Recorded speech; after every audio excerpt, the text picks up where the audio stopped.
Bom, pessoal, dando sequência aí ao estudo da petição inicial, o terceiro elemento, ele vem no inciso 3 do artigo 319, é exatamente a menção ao fato e os fundamentos jurídicos do pedido.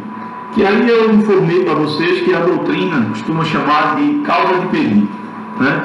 E aí expliquei para vocês que a causa de pedir são as razões do ponto de vista fático jurídico que dão fundamento ao pedido, que logo a gente vai começar a analisar um elemento de extrema importância. E a causa de pedir eu falei para vocês que deve primar pela descrição inteligível dos fatos. E aí falei em sala de aula, deixei bem pontuado isso, que é realmente que deve ser o mais importante na sua peça inicial. Porque o juiz ele tem a obrigação de saber o direito. Então o que nos cabe é de uma forma inteligível, descrever, relatar para ele bem, de uma forma bem compreensível, concatenada, uma descrição concatenada, uma descrição que seja compreensível, uma sequência lógica dos fatos, inclusive sob pena de fulminar a petição inicial através da inépcia, que é um caso de indeferimento da petição inicial, logo a gente vai ver, né? Então, esse item, o fato e os fundamentos jurídicos do pedido são importantíssimos.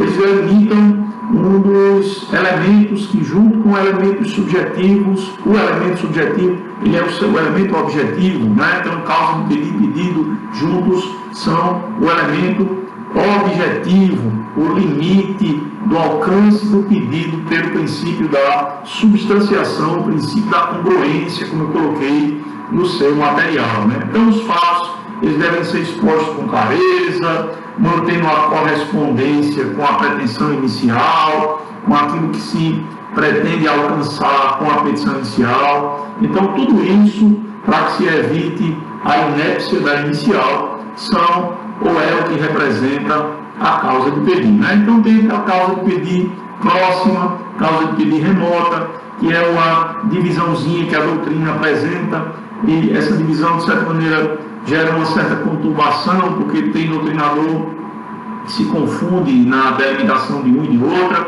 mas, enfim, falamos em sala de aula muito bem sobre isso, e isso é geralmente o ponto de maior interesse para o juiz, junto com os pedidos, que logo virão, né? Porque isso, como eu havia falado, delimitam, estabelecem as balizas da sua análise, do seu pronunciamento. Vejam, se o juiz extrapolar esses limites objetivos, encabeçados pela causa de pedir e logo em sequência o pedido, o juiz tem a sua sentença nulificada, a sentença de pronunciamento judicial é nulo, ou seja, extra petita, se intra petita ou outra petita, né? Então é uma delimitação importante que nos remete ao princípio da congruência, que nos remete ao princípio da substanciação, certo? Logo em sequência, vem os pedidos.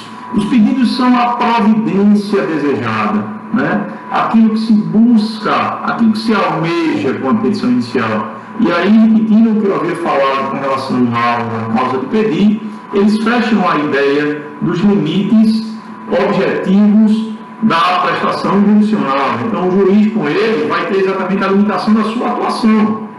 E aí eu falava que a regra é que esses pedidos devam ser pedidos certos, determinados, líquidos, e apresentei para vocês em sala de aula, nos termos dos dispositivos que o Código de Processo Civil oferece para a gente, inúmeros tipos de pedidos que podem ser motivo dessa delimitação aí, através desse item da petição inicial, que são os pedidos, né? A gente pode ter um pedido que seja um pedido, deixa eu ver aqui, um pedido que venha com pluralidade de credores, então provoca uma legitimação extraordinária. Eu posso ter cumulação de pedidos em ordem subsidiária, e a ideia de subsidiariedade vem no 326 caput, ela vai trazer a ideia de uma sequência de pedidos. Então, o juiz ele apreciará o segundo quando não puder conceder o primeiro. Então, aí esses pedidos serão subsidiários. Os pedidos podem ser alternativos, como vimos em sala de aula, né? Então, o juiz vai analisar um, vai analisar o outro, e aí vai ver se consegue. Os pedidos eles podem ser cumulativos, como eu havia falado, e existem requisitos para que possam haver pedidos cumulativos. Vejam, os pedidos eles devem ser compatíveis entre si, a competência deve alcançar todos eles, a mesma competência, o juiz competente, e o procedimento também deve ser um procedimento igual para todos. E aí tem uma exceção, né?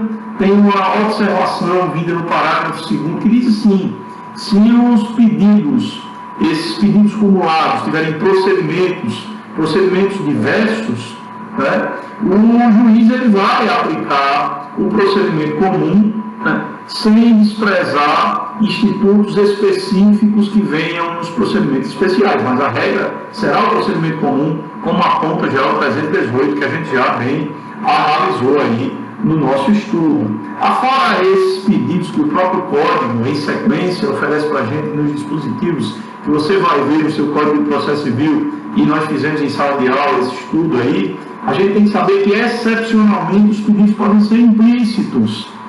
Ou seja, aqueles que eu não preciso fazer na minha petição inicial, o juiz já vai conceder, se for o caso, e já vai aplicar na sua sentença. Os pedidos implícitos, eles dão conta de que o juiz vai, se for o caso, aplicar a correção monetária, aplicar os juros, falar de honorário de advogado, enfim, esses pedidos eles são, fugindo à regra da certeza, determinação e liquidez que o próprio Código exige para os pedidos, eles serão exceção, porque eles vêm implícitos.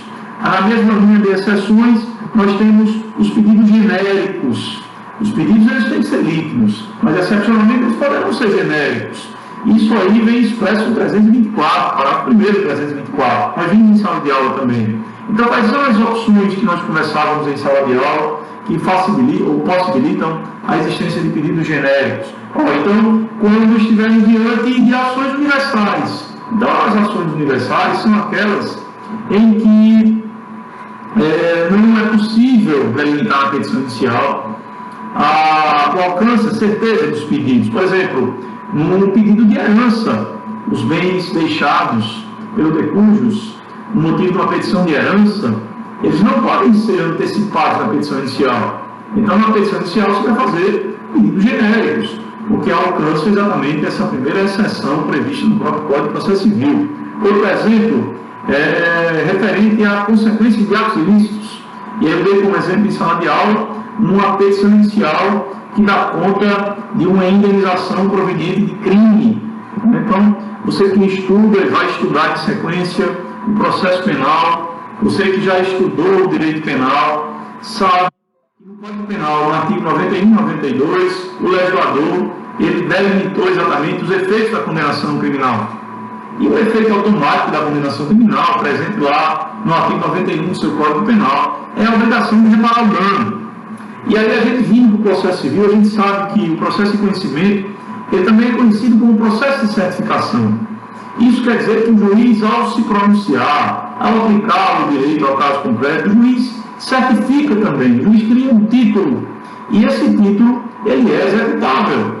E especificamente com relação ao crime, a vítima desse ato criminoso, dessa infração penal, vai poder, além de movimentar o Estado para um pronunciamento penal, um pronunciamento que visa fazer com que o Estado aplique o direito de punir, que é o ius puniendi, ele também vai, com esse título em mãos, poder acionar o judiciário e aí mais buscar uma consequência civil a título de indenização. Então, essas ações, elas especificamente, elas pecam pela ausência de liquidez. Lembrando a você de uma exceção surgindo agora em 2008, que consta no 387 do seu Código de Processo Penal. Então, esse dispositivo, ele diz que quando o autor pedir o legitimado para a ação penal, pedir, a gente sabe, tem a ação penal pública, o legitimado é o Ministério Público, e a ação penal privada, o legitimado é o querelante.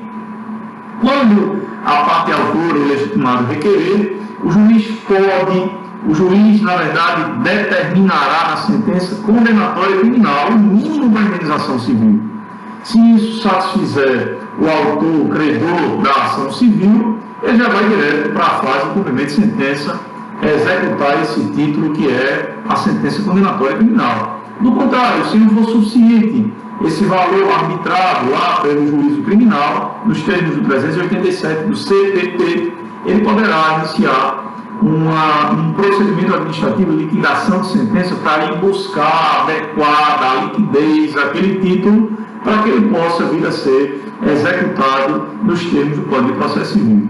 Então, essas ações elas também constam que receberão autorização para virem sob o formato de pedidos genéricos. E aí, finalizando o dispositivo, quanto à determinação do objeto ou o valor da obrigação, depender de um ato a ser praticado pelo réu. Então, nós temos determinadas ações, guardar extratos e comprovantes de pagamento. Esse réu deverá apresentar essas informações que facilitarão ao juiz para estabelecer a liquidez dessa demanda, dessa lide. Então, também será uma situação onde o pedido poderá ser genérico. Vimos isso em sala de aula, uma rápida digressão do que já conversamos nas aulas presenciais, né? Então, comprometi fazer essa breve revisão para que sigamos adiante aí nos outros assuntos que vêm em sequência, correspondentes à emenda do semestre.